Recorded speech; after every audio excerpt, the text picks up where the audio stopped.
پوری قوم کو پیغام دیتا ہوں، آپ جس مسلک سے بھی ہیں اللہ کے واسطے نفرتیں مٹا دو، نفرتیں مٹا دو، نفرتیں مٹا دو۔ جس دل میں کسی کی، ہر مسلمان سے محبت کرو،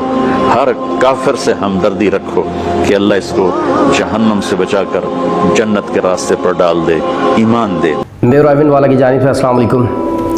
پاکستان میں پچھلے 3-4 دنوں سے ایک ایسی بحث چھڑی ہوئی ہے جس میں پوری قوم جھلس رہی ہے، اور مجھے بڑے افسوس کے ساتھ یہ کہنا پڑ رہا ہے کہ ہم پاکستان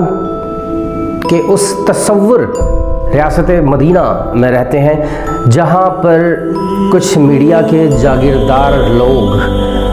اپنی ہٹ دھرمی اور اپنی ایگو کے لیے دین کے وارثوں کی تذلیل کرنے کو اپنا فخر محسوس کرتے ہیں اور دین کے ورثاء سے معافی منگوانے کو اپنا نیک کارنامہ اور شیوا سمجھتے ہیں۔ جی ہاں، آپ سب لوگوں کو پتہ ہے مولانا طارق جمیل صاحب جو کہ کسی تعارف کے محتاج نہیں ہے، وہ مولانا صاحب پورے پاکستان کے لیے نہیں، صرف تبلیغی جماعت کے لیے نہیں، لگ بھگ 1.5 ارب امت مسلمہ کے سر کا تاج ہے۔ لیکن انہوں نے کیا کہا؟ انہوں نے، میرے بھائی، کیا بات کہی تھی؟ انہوں نے صرف یہ کہا ہے کہ ہم جھوٹے لوگ ہیں، ہم بددیانتی کرتے ہیں، ہم بے ایمانی کرتے ہیں، ہم دھوکہ دیتے۔ تو اس میں انہوں نے کیا غلط کہا؟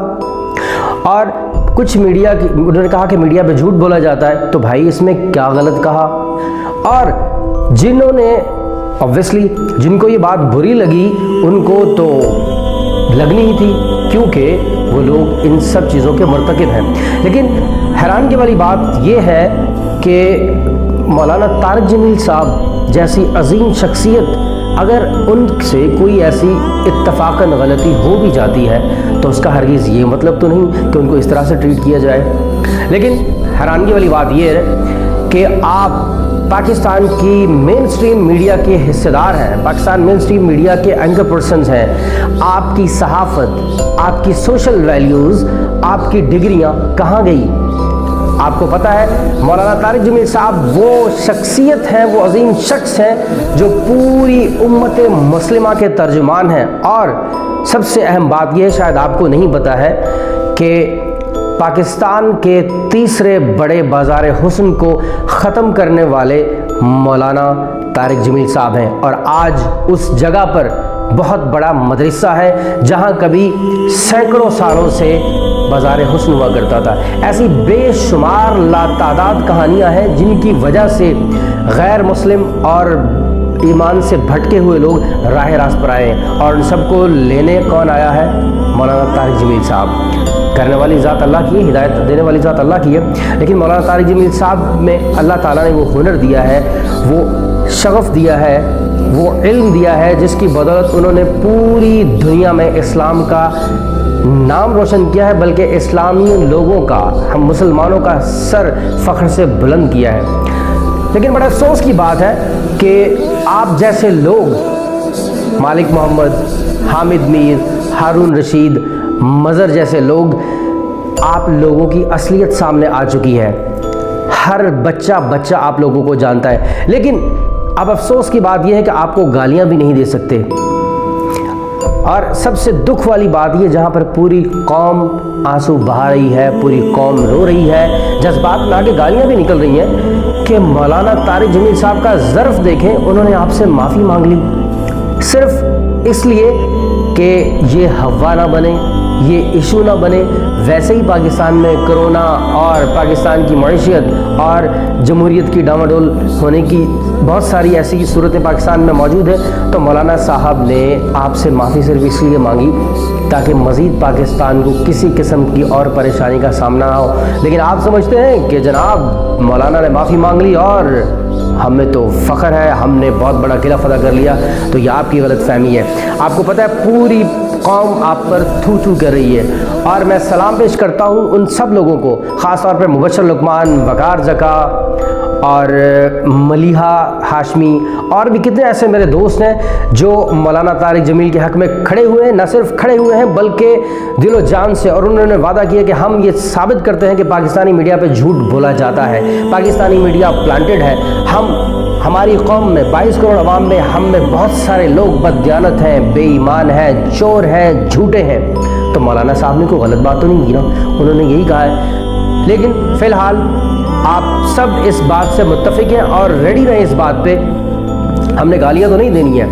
نہ ٹویٹ میں گالیاں دینی ہے، نہ سوشل میڈیا پہ، لیکن جتنے بھی میرے دوست سوشل میڈیا پہ ہیں، چاہے وہ فیس بک یوز کرتے ہیں، انسٹاگرام یوز کرتے ہیں، ٹویٹ یوز کرتے ہیں، یوٹیوب یوز کرتے ہیں، اپنی آواز بلند کریں اور ایسے تمام صحافی، ایسے تمام لوگ جو اس طرح کی حرکتیں کرتے ہیں، کیونکہ آج صرف مولانا طارق جمیل صاحب کی بات ہے، آپ سب کو پتہ ہے علماء دین کے وارث ہوتے ہیں، نبیوں والا کام کرتے ہیں، آج صرف مولانا طارق جمیل صاحب کی بات ہے۔ اگر اس پر آواز نہ اٹھائی گئی، اگر اس بددیانتی کو، اس بد اخلاقی کو نہ روکا گیا، تو یہ ایک دن پورے مسلم امت کو کھا جائے گی، پورے امت مسلمہ کے جتنے بھی علماء ہیں سب پر انگلی اٹھے گی۔ اور براہ کرم مہربانی خاص طور پر میری ایسے علماء سے جو خود بھی مولانا طارق جمیل صاحب کے خلاف بول رہے ہیں، خدا کے لیے آپ لوگ بہت بڑے لوگ ہیں، آپ لوگ دین کا کام کر رہے ہیں، دین کے وارث ہیں، تو کم سے کم آپ آپس میں تفرقہ پیدا نہ کریں، پوری قوم یکمشت کھڑی ہو اور محمد مالک، حامد میر، مظہر، ہارون رشید اور ایسے جتنے بھی لوگ ہیں وہ آن ایئر آ کر معافی مانگیں، کیونکہ جتنے بھی صحافی ہیں اس بات میں بہت سارے صحافیوں کا بیان رد عمل سامنے آ چکا ہے، انہوں نے کتنے سارے بیان دیے ہیں، آگے سب نے کہا ہے جناب پاکستان میڈیا پہ جھوٹ بولا جاتا ہے، ایسا نہیں کہ نہیں بولا جاتا، سب صحافی جھوٹ نہیں بولتے لیکن جھوٹ بولا جاتا ہے۔ چلے میں ایک بات حامد میر سے پوچھتا ہوں، آخری بات، میں خود حامد میر کا بہت بڑا فین تھا، میں ایک بات پوچھتا ہوں حامد میر صاحب، کیا حامد میر صاحب اور باقی تمام یہ صحافی ہارون رشید، مظہر صاحب اور محمد مالک یہ حلفاً لکھ کر دے سکتے ہیں کہ پاکستانی میڈیا پر کوئی بھی شخص جھوٹ نہیں بولتا، کوئی بھی چینل جھوٹ نہیں چلاتا، کوئی بھی پروگرام جھوٹا یا اسکرپٹڈ یا پلانٹڈ آن ایئر نہیں کیا جاتا؟ یہ حلفاً لکھ کے دے دیں، ہم سب پوری قوم حامد میر سے معافی مانگے گی، اور اگر ایسا نہیں ہے تو پھر آپ معافی مانگیں، پوری قوم سے معافی مانگیں، طارق جمیل سے معافی مانگیں اور دین کے ان تمام علماء سے معافی مانگیں جن کی دل آزاری ہوئی ہے، نہ صرف دل آزاری ہوئی ہے بلکہ جذبات کو ٹھیس پہنچی ہے کہ آپ نے